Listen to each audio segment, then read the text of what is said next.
Ibana, karibu sana tuzungumze soka. Hapa niko na brother Dominic Salamba. Tunazungumza yale ambayo yamejiri katika michezo na pia atakayoenda kujiri. Pointi ya msingi, comment yako tuachie hapo chini na usisahau kusubscribe YouTube channel yetu kama bado hujasubscribe. Tembelea pia page zetu za mitandao ya kijamii. Tupo kwenye Instagram, Facebook, TikTok. Jina letu ni JR Mtita TV. Udhamini mnene sana tunapewa na Vini Kolomboka. Baadaye hapo tutazungumzia, takupa habari nzuri ikiwa weekend ndio imeanza na hali ya hewa kama unavyoiona nchi nzima bila shaka sasa hivi mvua inapiga balaa. Brother Dominic Salamba, habari bwana? Sawa, nianze kwako. Mimi niko vizuri kabisa. Ndio. Sawa, tumeona mchezo wa TRA dhidi ya Simba Sports Club ukiwa umeahirishwa kutokana na hali ya hewa. Tunaweza tukasema kwa kitendo cha kuahirishwa mchezo wa leo kuna pande ambayo ina makosa? Nafikiri sawa, sio sahihi. Yaani wakati mwingine naweza kusema kwamba sasa kwa sababu issue ya mvua zinafahamika katika nchi yetu. Ni nchi ambayo ni ya kitropical. Tunajua kwamba ukitoka mwezi wa 8 ligi inaanza mpaka kufika mwezi wa kwanza, wa pili, mwezi wa 3 panakuwa pana changamoto za mvua. Kwa hiyo wale ambao wanahusika na jukumu zima la kuweza kupanga ratiba, lakini pia kuweza kutoa license za viwanja wanatakiwa waweze kuconsider. Lakini katika siku za karibuni tumekuwa tuna faida. TMA wamekuwa wana accuracy kubwa sana tofauti na zamani. Wana vifaa vya kisasa, kwa hiyo wamekuwa wakijitahidi kutoa tahadhari au makisio ya hali ya hewa mpaka mwezi mmoja unaokuja mbele wamekuwa wakitoa. Kwa hiyo ni wakati itakiwa shirikisho, bodi ya ligi kuweza kushirikiana na wataalamu wengine. Naona watu wa TMA, watu waliewa, watu wa mazingira na watu wengine wengi, mnakuwa mnakaa mnashirikiana na kuweza kuangalia, je, kutokana na makisio ya mvua katika miezi hii wapi na hapa atakuwa pana mvua nyingi. Lakini je, hizo mvua ambazo zinakwenda kunyesha ukireflect na miundombinu tulionayo inaweza kuafford? Kwa sababu uwanja wote duniani mechi inaweza kaahirishwa kutokana na mvua, lakini itategemea na extent ya hiyo mvua. Sidhani kama mvua leo ilikuwa ni mvua ambayo imepiga katika mazingira ambayo ni zile miongoni mwa mvua kubwa. Hapana, lakini kikubwa ni kwamba uwanja ndio una capacity ndogo ya kuweza kuhimili.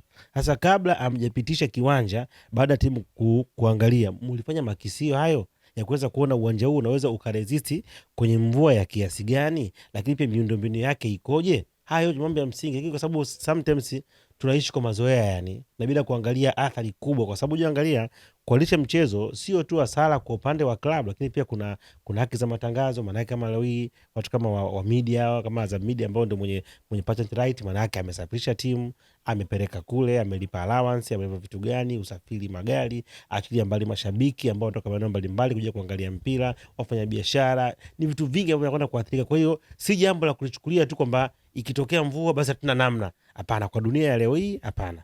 Ni lazima tuhakikishe kwamba viwanja ambavyo vinakuwa viko satisfied kuweza kutumika ni vile ambavyo vina miundombinu hiyo. Hata kama viko vichache, ni aheri pakawa pana mpishano, lakini katika kitu ambacho kitakuja kuwa na uthabiti kuliko kwenda kupunguza hizi changamoto ambazo kimsingi nafikiri zinatia aibu, lakini pia zinakwenda kudolesha uchumi, kwa maana kwamba kuna watu wanaingia hasara kutokana na maamuzi kama ya kuweza kualisha michezo. Tukiangalia viwanja vingi sana nje ya Dar es Salaam, vya mikoani vingi kwenye eneo la kuchezea viko vizuri kama hivi. Hali ya hewa kama hii, mchezo unashindwa kuchezwa.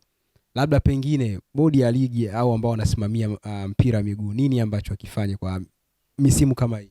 Ndio nikasemaje, lazima kuwe kuna critical analysis ya viwanja. Ile kamati au sio ni taasisi au sio ni nini ambayo inahusika na leseni, wahakikishe kwamba wanafanya thorough inspection.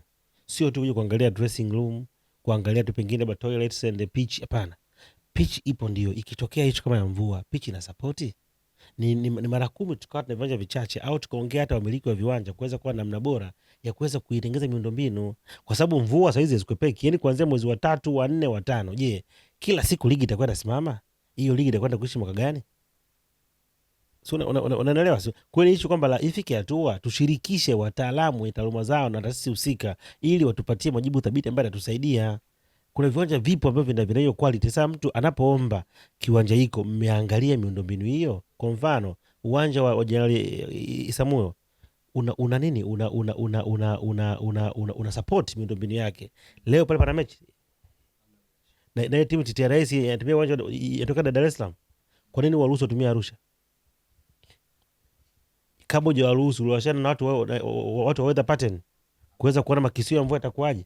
Kwa sababu siku hizi inazungumza, inasema kabisa siku fulani patakuwa pana centigrade hizi, wingu itakuwa ni kiasi hiki, possibility ya mvua ni kiasi hiki, inaonyesha mliangalia kiwango hiko kwamba siku ya tarehe 15, 14 patakuwa pana possibility ya mvua 90%, na tegemea kuwa na mvua ya kiwango hiki, kiwango cha mvua hiki ukija kukompea na mazingira tunao inaweza kusupport, haisupport. Kwa hiyo ni mambo ya kitaalamu ambayo lazima yazingatiwe, yaingie kwenye utaratibu, sio kuishi kwa mazoea. Na tukiangalia baadhi ya viwanja labda pengine viwanja ambavyo vyenye ubora wa hali ya juu, vingi viko eneo la Dar es Salaam, lakini pia vingine viko visiwani Zanzibar kule. Kuna haja sasa labda bodi ya ligi request viwanja vichache ambavyo vitachezewa ligi ili kupisha shida kama hizi. Miaka ya nyuma tulikuwa tuna ligi ya makundi. Sio, nakumbuka ilikuwa ligi ya makundi. Kituo kimoja huku, kituo kimoja kule. Kwa nini? Kwa sababu ya viwanja na infrastructure. Miundombinu ilikuwa sio rafiki. Kwa hiyo ikalazimika vinaka vituo, ligi ya vituo. Kuna kituo A, kituo B.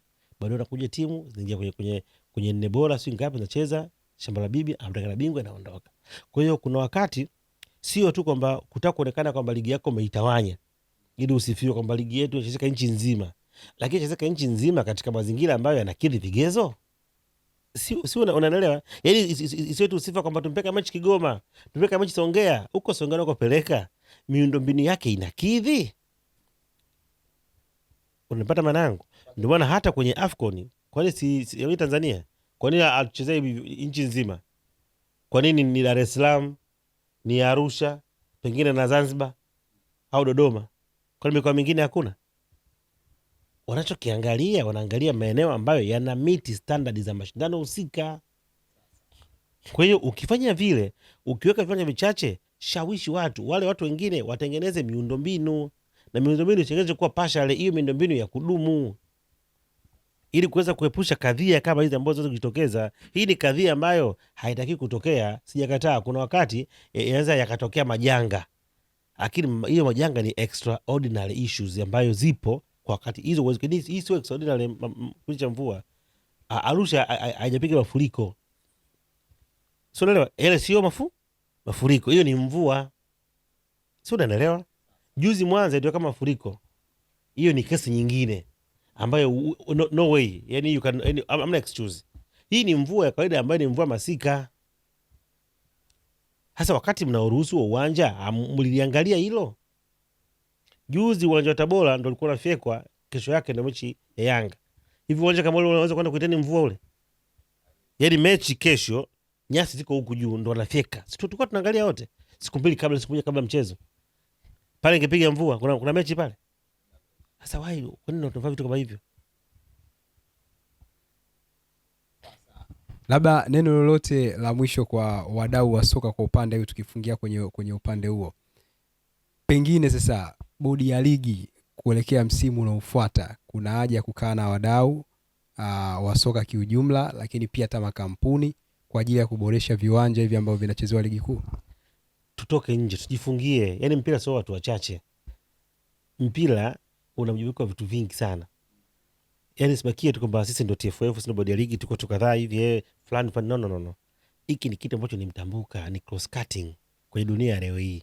Kina wataalamu wote ambao wanahusika waingizwe kwenye haya makamati, kwenye hizo kwa mashindano, kwenye hizo, ni waingie mule, wawe na wataalamu pale, na mahusiano ya karibu, ili kuweza kupunguza vitu kama hivi.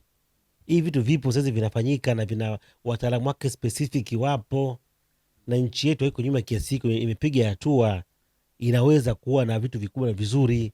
Hasa tushirikishe stakeholders wote wanaohusika, whether wawe ni government sectors au wahusishwe kwenye kile ambacho kikipo. Isiwe kama tu ni watu mmekaa mnajifungia tu kwamba hii ni ya kwetu sisi tu, ni mpira wetu. No, mpira ni wa kila wa mtu, kwa sababu yakija kutokea madhara, effect inarudi kwa mwananchi. Kwa Dar leo zimetokea vurugu, unaona, unakwenda kuingiza kazi jeshi la polisi, unaona, liweze kupata kazi ya kuweza kutawanya watu, wakati mwingine watu waweze kupigwa, wakati mwingine watu wavunje miundombinu, kwa vile ambavyo vingeweza kuepukika tu, unaona, mapema tu vinaepukika.